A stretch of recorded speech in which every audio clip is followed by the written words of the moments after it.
प्रेमियों की एक प्रेम देश की लीला अलग ही होती रहती है।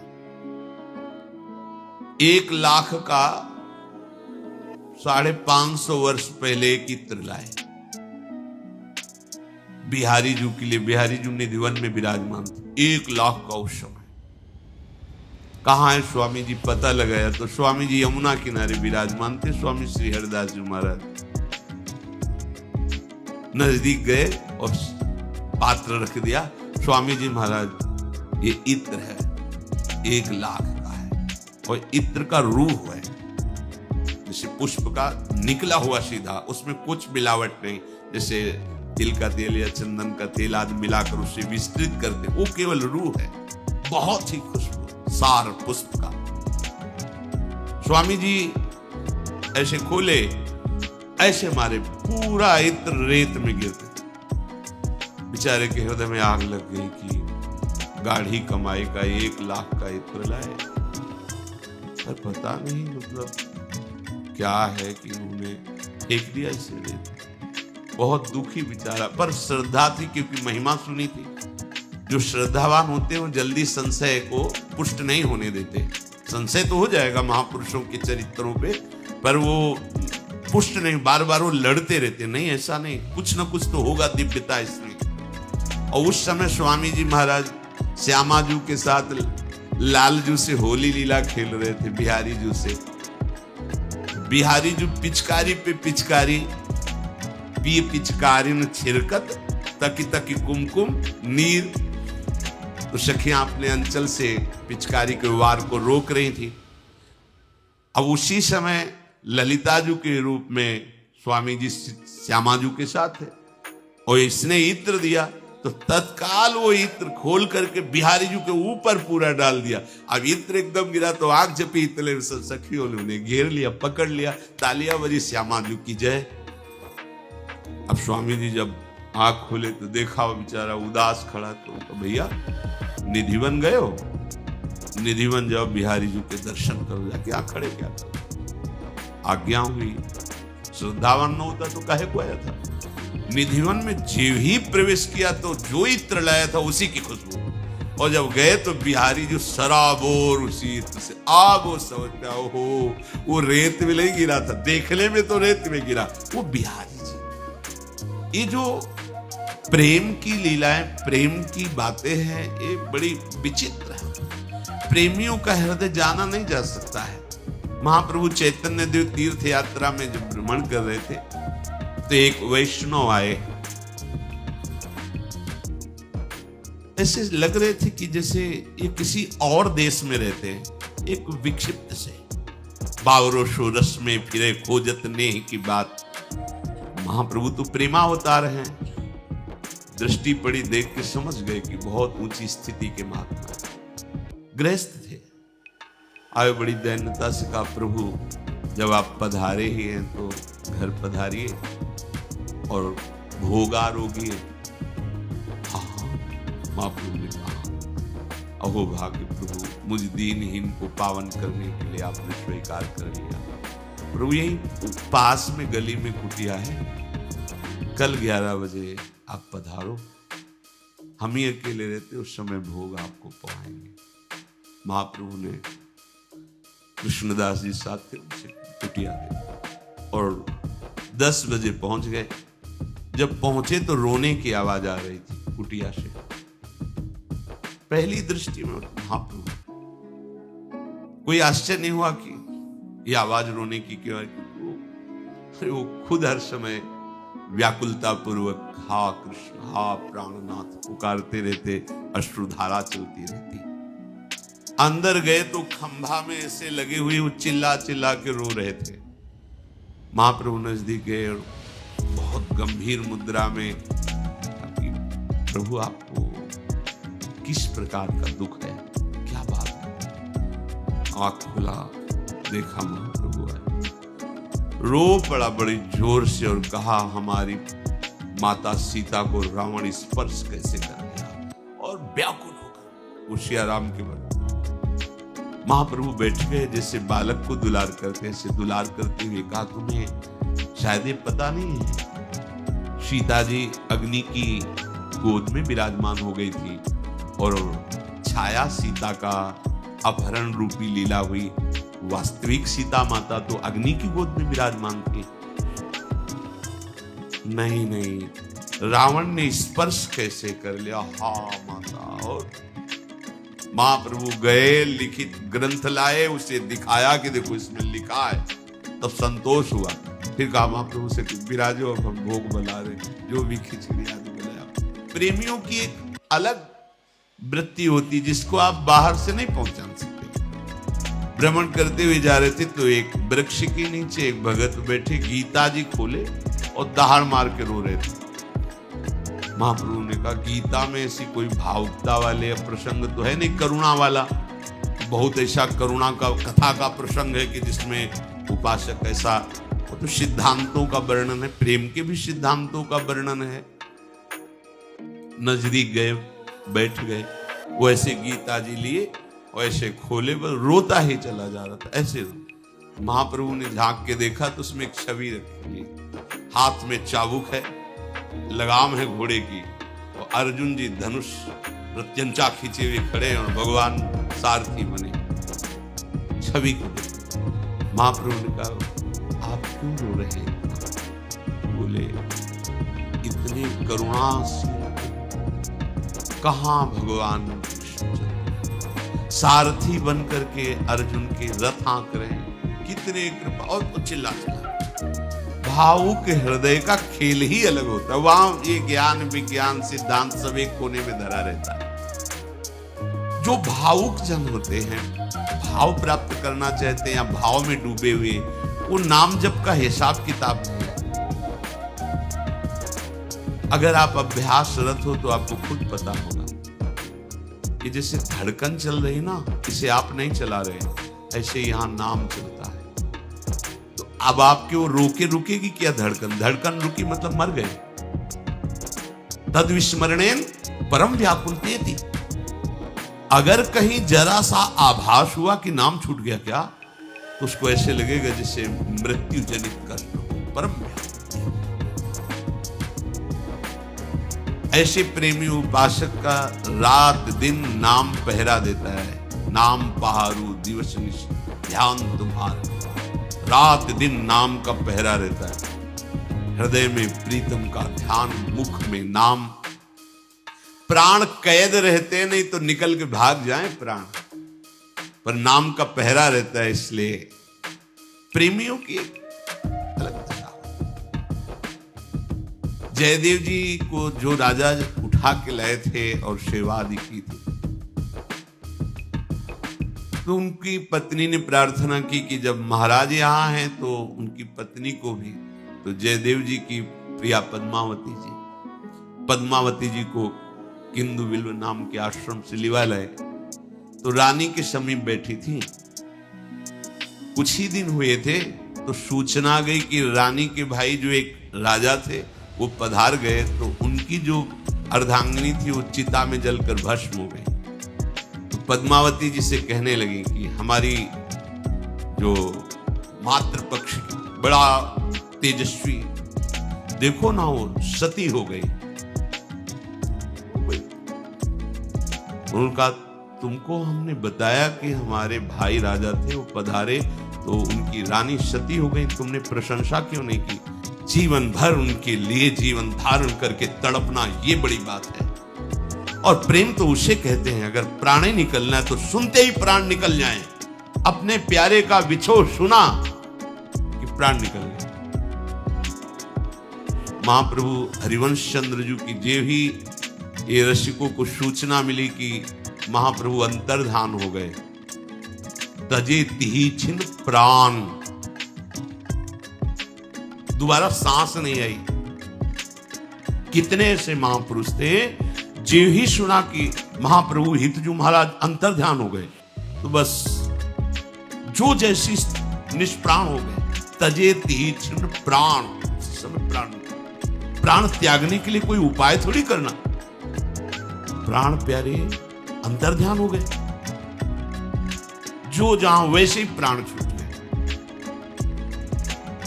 प्रेम की अलौकिक। जब विठल विपुल देव जी ने सुना कि स्वामी जी अंतर ध्यान हो गए, उसी समय आंख में पट्टी बांध दी। ना अन्न न जल न देखना, दुख की बात हो गई। स्वामी जी महाराज को पधार गए जयदेव जी। नहीं नहीं, वो तो वन विहार कर रहे हैं। एकदम मुस्कुराती हुई पद्मावती जी, नहीं नहीं, वो पूर्ण स्वस्थ हैं और राजा के साथ भगवत वार्ता करते हुए वन विहार कर रहे हैं। तो उनका आपको कैसे पता? बोले जब दूर हो तो वो तो हमारे नेत्रों के सामने प्रतिपल विलसते रहते, मुझे दिखाई दे रहा है मेरे प्रीतम तुम्हारे राजा के साथ भगवत वार्ता करते हुए वन विहार कर रहे हैं। राजा ने कहा मान लो भारी अपराध बना, इनके साथ तुम ऐसा मजाक कर रहे हो, विनोद कर रहे हो। अब रानी का स्वभाव फिर एक दिन कहा कि हमारी समझ में नहीं आया, एक बार आप बिल्कुल वैसी सीन बनाइए और भागती हुई वहां से कई लोग आए। और फिर ऐसा आया तो कुछ समय व्यतीत होने के बाद भागती हुई लोग आए, स्वामी जी परमधाम पधार गए। पद्मावती ने सोचा कि परीक्षा लेना चाहिए। कहा प्राण, तत्काल शरीर छूट गया, बिल्कुल जो शव स्थिति वही पद्मावती जांच करे। अब तो सब घबरा गए। श्री जयदेव स्वामी से कहा कि अपराध बन गया है शायद। आए और अष्टपदी का गान, जो ही गान किया तो हा श्याम सुंदर उठ के बैठ गए। भगवत प्रेमी महापुरुष की स्थिति को साधारण कोई नहीं जान सकता। अगर हमारे हृदय में भगवत प्रेम है तो कुछ अनुमानता हम जान सकते हैं, अगर प्रेम नहीं है तो बिल्कुल नहीं जान सकते। और सब साधनों का सुंदर फल प्रेम है। प्रेम एक दिव्य वस्तु है। ये जब हृदय में स्फुरित होता है तो रिद्धियां सिद्धियां मोक्ष वैभव ये सब कड़ुआ लगने लगता है। इसीलिए प्रेम का पथिक तो कोई बिरला ही होता है। कोई भोगों की चाह करता है, कोई सिद्धियों का चमत्कार दिखाना चाहता है, कोई अपना कल्याण मोक्ष चाहता है। प्रेम तो कोई बिरला ही करता है। प्रेमी जनों को तो अपने प्रेमास्पद का स्मरण इतना प्यारा लगता है कि प्रभु भी आदेश कर दे तो नहीं भूल पाएगा। अगर प्रभु कर दे, कह दें कि तुम्हें हमारी कसम है, तुम हमारी याद न करना, तो वो ये कसम निर्वाह नहीं कर सकता। फिर और भोगों की तो बात ही जाने दो। उसको अपने प्रभु की चरण धूलि में लौटने में इतना सुख मिलता है जो परम पद में भी नहीं। देखो ना, अक्रूर जी जब आ रहे हैं कृष्ण बलराम जी को लेने के लिए, तो जे ही वो ब्रजमंडल में प्रवेश करते हैं तो जौ वज्रंकुश से चिन्हित चरण चिन्ह को देखते कूद पड़े रथ से, लौट रहे हैं मेरे प्राण प्रीतम श्री कृष्ण के चरण चिन्ह। ऐसी प्रेम दशा हो रही कि सुखदेव जी कहते परीक्षित समस्त साधनों का यही फल है कि जैसी इस समय अक्रूर जी की स्थिति है, ये स्थिति प्राप्त कर ली जाए। इसीलिए वृंदावन के रसिक जन प्रिया प्रीतम से भी यही मांगते हैं कि इसी धूल में हम लौटते हुए प्राण त्याग करें। ये परम सिद्धि। जय श्री भट्ट धूल धूसर तन ये आप। लाला बाबू जी ने तो गजब कर दिया, बड़े महान संत हुए हैं। लाला बाबू जी ने कहा जब हमारा शरीर छूटे तो हमें कोई कांधे पे न ले, ये ब्रजभूमि है। मुझे घसीटते हुए मेरे शव को इस रज से ऐसे जैसे घसीट के लिए ऐसे, और उनकी आज्ञा के अनुसार कुछ दूर तक ऐसा किया गया क्योंकि उनकी इच्छा थी मेरे शरीर को यहां कांधे पे नहीं, घसीट इस रज में घसीटते हुए ले जाया जाए और संस्कार किया जाए। प्रेम मार्ग प्राप्ति के लिए उपासक में किंचित भी कहीं वैर नहीं और कहीं राग नहीं। ये दो बातें बहुत आवश्यक। अगर राग है तो उसका चिंतन होगा, वैर है तो चिंतन होगा। फिर श्री कृष्णदास जी के शिष्य हैं लाला बाबू जी, बहुत बड़े धनिक सेठ थे, लंगोटी लगा के रहते, भिक्षावृत्ति से जीते। पर जब कभी श्री कृष्णदास जी से कहते कि जो मंत्र प्रियालाल के सेवा स्वरूप की प्राप्ति कराता है, जिसे अपने यहाँ निज मंत्र कहते हैं, तो विरक्त भेष दे दीजिए और मंत्र दे, नहीं अभी नहीं। तो उनको लगता है मेरे में कमी क्या है, ऐसा क्यों कह देते हैं अभी नहीं, क्या कमी है। तो मन में जब लाला बाबू के रूप में थे, सेठ रूप में, तो रंगनाथ जी के जो सेठ जी उनसे थोड़ा सा मन मुटाव रहता था, तो वो अब भी था हल्का सा, तो उनका इसको मिटाना पड़ेगा, मन में सोचा। और झोली टांगे ही रहते थे, एक लंगोटी ही केवल लगाते थे। गए और सुबह भिक्षुकों को अन्न बंटता था रंगनाथ जी के मंदिर में, रंगनाथ जी के सेठ जी के सेवक जन बांटते थे। उसी पंक्ति में खड़े हो गए, सेवकों ने देखा, दौड़ के गए, बोले लाला बाबू आए हैं और भिक्षुक की पंक्ति में खड़े हुए। और अरे नहीं नहीं ऐसा नहीं, तो बहुत सम्माननीय है। स्वर्ण की थाल में अशरफियाँ लेकर के आए, क्योंकि महिमा तो सुन ही रहे थे, पर वो पूर्व का राग द्वेष थोड़ा सा। तो उन्होंने कहा कि बाबूजी आप पंक्ति में क्यों, आप तो हमारे विशेष आदर के पात्र हैं, क्योंकि धन में भी आप हमारे ही समान थे, पर वैराग्य में आपके सामने कुछ नहीं हूं। आपने जो प्रभु से अनुराग किया, संपूर्ण वैभव त्याग कर एक लंगोटी लगाकर भिक्षा, आपके सामने में कुछ नहीं हूं, ये तुच्छ भेंट स्वीकार। तो उनका नहीं, हम तो आपके भिक्षुक हैं, जैसे भिखारियों को खिचड़ी आदि दे रहे हो ऐसे मुझको दे। दोनों का आंतरिक मन मुटाव खत्म हुआ, भिक्षा ली चले। तो आगे कृष्णदास जी आ रहे थे और उन्होंने कहा लाला बाबू आज मन कह रहा है कि तुम्हें विरक्त भेज दे दे, मंत्र दे दे। थोड़ा भी द्वेष, थोड़ा भी कहीं राग, वो हमारे अनन्य चिंतन में बाधा पहुंचा देता है। राग द्वेष रहित चित्त निरंतर प्रभु के सुमिरन में। जब तक हमें किसी और से प्रियता है और सुख की चाह है, तब तक हमारे परम प्रेमास्पद प्रभु का सतत स्मरण नहीं हो सकता। ध्यान से सुनिए, हम यही कमजोर हैं। जब तक हमें कुछ और प्रिय लग रहा है, कोई व्यक्ति, कोई वस्तु, कुछ भी, तब तक परम प्रेमास्पद प्रभु हमारे हृदय में स्फुरित नहीं होते। लोग कहते कब भगवत दर्शन होते हैं, कितना कर लें भगवत दर्शन हो जाएगा। इतना कर लो कि करने लायक न रह जाओ, और आर्त भाव से पुकार लो तो भगवत दर्शन हो जाएंगे। गोपी जनों ने बहुत ढूंढा, जब नहीं मिले तब लीला अनुकरण किया। कोई गोपी ओढ़नी उठा कर ऐसे कहती, तुम सब निर्भय रहो, देखो मैंने गिरिराज को धारण कर लिया। कोई कालिया नाग बन जाती, कोई चढ़ करके, वो लीला अनुकरण किया, फिर भी प्रभु ने तब क्या किया, रुरुदुष्वरम राजन। अब तो कुछ उपाय नहीं बचा।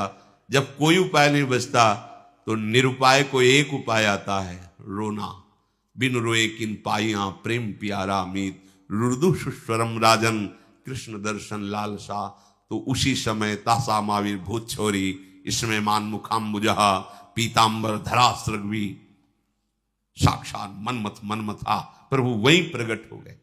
लोग पूछते हैं भगवत दर्शन कैसे होंगे, क्या करूं? जब तुम कुछ करने लायक नहीं रह जाओगे, तब जो तुम्हारे अंदर भाव आएगा रोने का, उसी रोने में प्रभु आ जाते हैं। रुरुदुष्वरम राजन कृष्ण दर्शन लालसा। तो यदि तुम्हारे हृदय में किसी के प्रति जरा भी प्रभु से बढ़कर आदर भाव है, प्रेम भाव है, ममता है, सुख बुद्धि है, तो प्रभु परम प्रेमास्पद नहीं हुए तो फिर अखंड स्मृति नहीं होगी। और यहां हम लोग बड़े प्रमादी हैं इस विषय में। किसी वस्तु, किसी व्यक्ति, किसी स्थान के तात्कालिक अनुकूलता को अपना प्रिय मानकर हम अपनी वृत्ति को दे देते हैं, रागात्मक या द्वेषात्मक। ये बहुत बड़ी हानि है। ये साधारण साधकों की बात नहीं हो रही, ये अनन्यश्चिंतयन्तो माम की बात हो रही, जिनका पूरा भार प्रभु ले लेते हैं। भगवान कहते हैं उनका उद्धार मैं करता हूं, उनके पाप मैं नष्ट करता हूं, उनके योगक्षेम का वहन मैं करता हूं। ये उन प्रेमी जिनको योगक्षेम की भी परवाह नहीं है। वो प्रभु से थोड़ी चाहते योगक्षेम करें, नहीं, उनके अंदर ये चाह नहीं होती कि योग क्षेम का वाहन प्रभु करें। आप कोई योग नहीं, कोई क्षेम नहीं। बड़ी अच्छी महामहिम स्थिति प्रेम की आती है। केवल प्रभु